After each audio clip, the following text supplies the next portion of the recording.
Factory outlet Mukunda jewellers లో mega వడ్డానం sale 2.0. నమస్తే రమగారు. నమస్తే జయ. రమగారు, భీష్మ ఏకాదశి ఈ మ్మ్. రోజు యొక్క విశిష్టత ఒక్కసారి. మాఘశుద్ధ ఏకాదశి ఇది చాలా ప్రత్యేకమైన రోజు. ఏకాదశులు మనకి ప్రతి నెల రెండు వస్తాయి. శుద్ధ ఏకాదశి, బహుళ ఏకాదశి.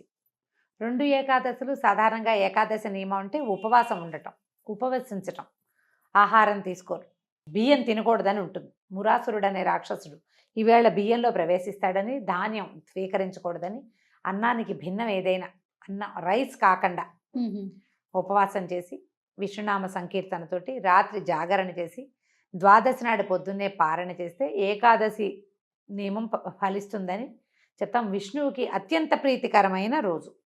ఓకే. శ్రీ మహావిష్ణువుకి ప్రీత్యర్థమే ఏకాదశి ఉపవాసాలు చేయటం అనేది మనకి విధానం ముందు నుంచి ఉన్నది. ఒక్కొక్క ఏకాదశికి ఒక్కొక్క ప్రత్యేకత ఉంది. ఇప్పుడు మాఘమాసంలో వచ్చేటువంటి ఈ శుద్ధ ఏకాదశి మహాపర్వదినం అని చెప్తారు. దీనికి పూర్వగాథ, మనం దీన్ని జయైకాదశి, భీష్మైకాదశి అంటారు. ఈ ఏకాదశులు భీష్ముడి పేరు ఎందుకు వచ్చింది అనేది ఎప్పుడు ఈ రోజున స్మరించుకోవాలన్నమాట. భీష్మ పితామహుడు, ఇది ఎప్పటిది? మహాభారత కాలం ముందు కూడా ఈ ఏకాదశి ఉంది. ఆ తర్వాత కాలం నుంచి ఇది భీష్మైకాదశి అయిందనమాట. భీష్మ పితామహుడు మహాభారత యుద్ధం ప్రారంభమైంది. 10 రోజుల పాటు చండప్రచండంగా యుద్ధం చేశాడు. అతిరథ మహారథులందరూ మహాయుద్ధం చేశారు.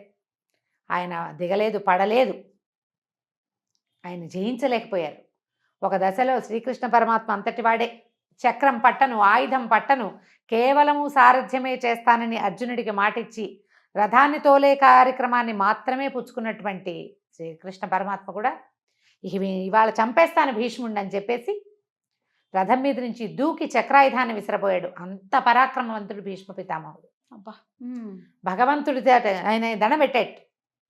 అసలు భాగవతం పోతన గారి పద్యాలు అయితే ఎంత బాగుంటుందో. ఆ శ్రీకృష్ణుడిని వర్ణించే శ్లోకం, ఆ కృష్ణుడి అట్లా దూకి తన మీదకి వస్తున్నటువంటి కృష్ణుడిని చూసి భక్తితో నేల మీద పడి దండం పెట్టినటువంటి భీష్మ పితామహుడి అసలు ఆ పద్యాలు వర్ణన విని తీరవలసిందే. మహాద్భుతంగా వర్ణించారు పోతన గారు.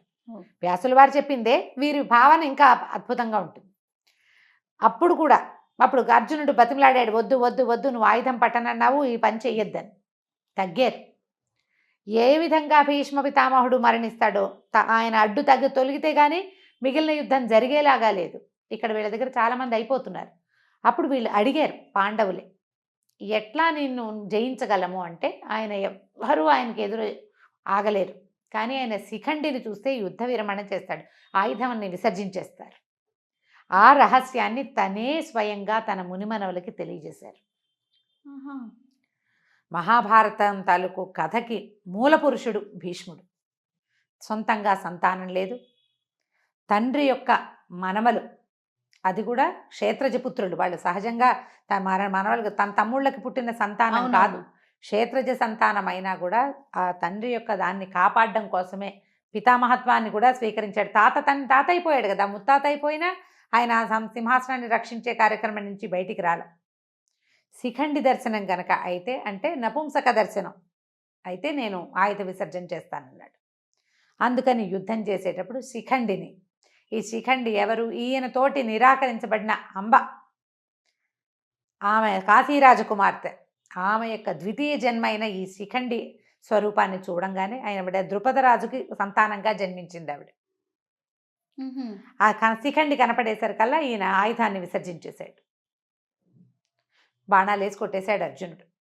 కానీ భీష్మ పితామహుడికి ఆయన యొక్క మహాద్భుతమైన చరిత్ర వల్ల ఇచ్ఛామరణ శక్తి ఇచ్చాడు తండ్రి. నీ అంతటా నువ్వు ఎప్పుడు కావాలనుకుంటే అప్పుడు మరణం వచ్చేలాగా. అప్పుడు ఆయన ఏమనుకున్నాడంటే, నేలను పడిపోతే శరీరం అంతా బాణాలు గుచ్చుకుపోయినాయి, పడుకునే పరిస్థితి లేదు. అంపశయ్య ఏర్పరిచాడట అర్జునుడు. బాణాలతోటి ఆయన శరీరం నేలకి తగలకుండా అట్లా గాల్లో ఆపి పెట్టేలాగా. ఆయన ఏమని భావించాడంటే, నేను ఇప్పుడు మరణించను, ఇది దక్షిణాయనం, ఉత్తరాయణ పుణ్యకాలం వచ్చాక అప్పుడు నేను మరణిస్తానని ఆయన ఉద్దేశపడ్డారు. ఆయన అనుకున్నట్టుగానే మార్గశిర మాసంలో భారత యుద్ధం మొదలైతే ఇంచుమించుగా మార్గశిర శుద్ధ ఏకాదశిలే గీతా జయంతి అని చెప్పుకుంటాం. ఏకాదశి ద్వాదశుల్లో యుద్ధం మొదలైంది అనుకుందాం. ఏకాదశి కావచ్చు, ద్వాదశి కావచ్చు. కాస్త ఒకరోజు అటు ఇటుగా కొన్ని పాఠభేదాలు ఉన్నప్పటికీ మార్గశిర మాసంలో 10-11 రోజులు 12 రోజుల్లో 11-12 రోజులు అంటే అక్కడి నుంచి 10 రోజుల తర్వాత 10వ నాటి యుద్ధంలో పడిపోయారు భీష్మ పితామహులు.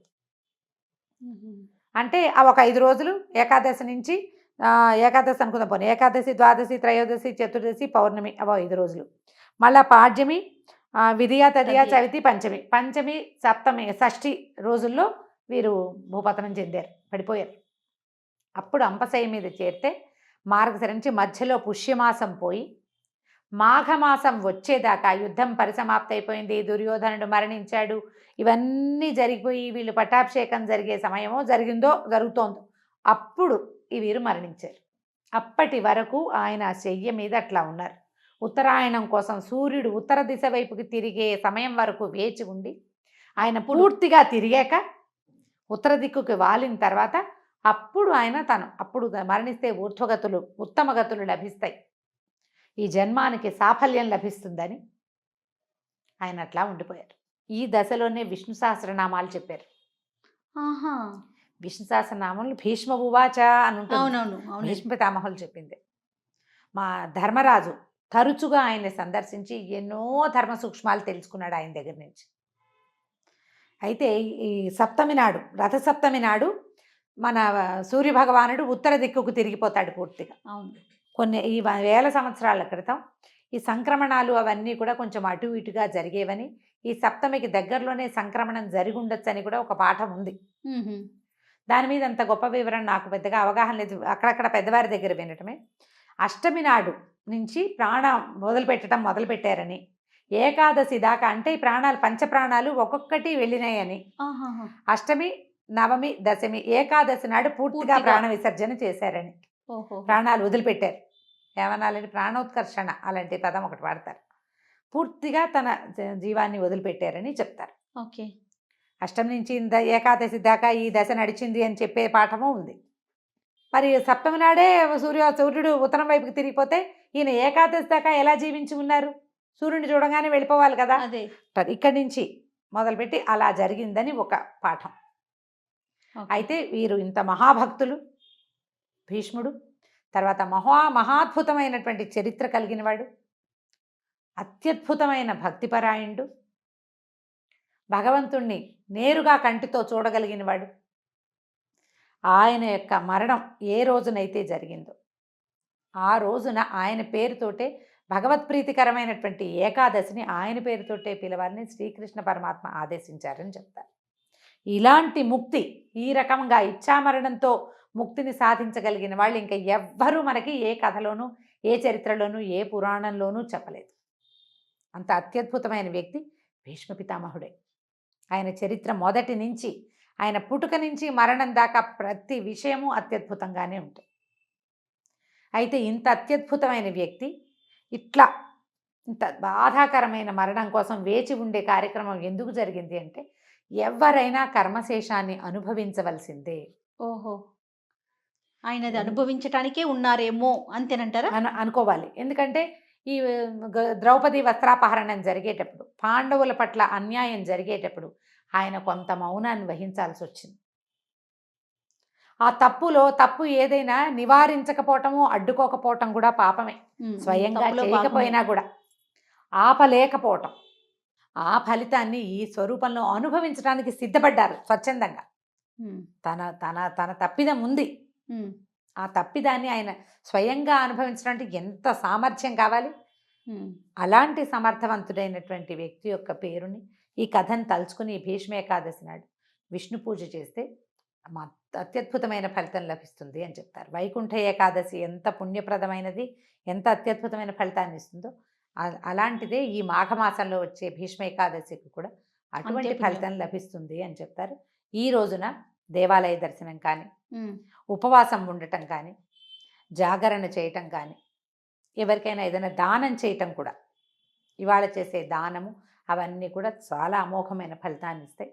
కథ తెలుసుకుని పిల్లలకి చక్కగా భీష్మ పితామహుడి గురించి కథలు అవి చెప్పగలిగితే మరింత బాగుంటుంది. కృష్ణనామ ఈవేళ మొత్తం కృష్ణనామంతో మనం రోజంతా గడపటం, ఎవరితోటి పోరాటాలు యుద్ధాలు అవి చేయొద్దు, పోట్లాట లేదు, సాధ్యమైనంత మౌనం అవలంబించండి. భగవన్నామ సంకీర్తన చేస్తూ గనక ఉంటే ఏదైనా మనం చెప్పుకోలేము, ఏదో సంగీతం ఏదైనా వింటుంటే భగవన్నామాలతోటి అది కూడా మంచి ఫలితాన్ని ఇస్తుంది. కొంచెం ఇలా పర్వదినాలప్పుడు గనక మనం కొద్దిగా జాగ్రత్త పడితే, పెట్టుకుంటే? శ్రద్ధ పెడితే మనకి భగవంతుడి సేవలో పాల్పంచుకునేందుకు అవకాశం లభిస్తుంది. నమస్తే రమ్య. నమస్తే జయ.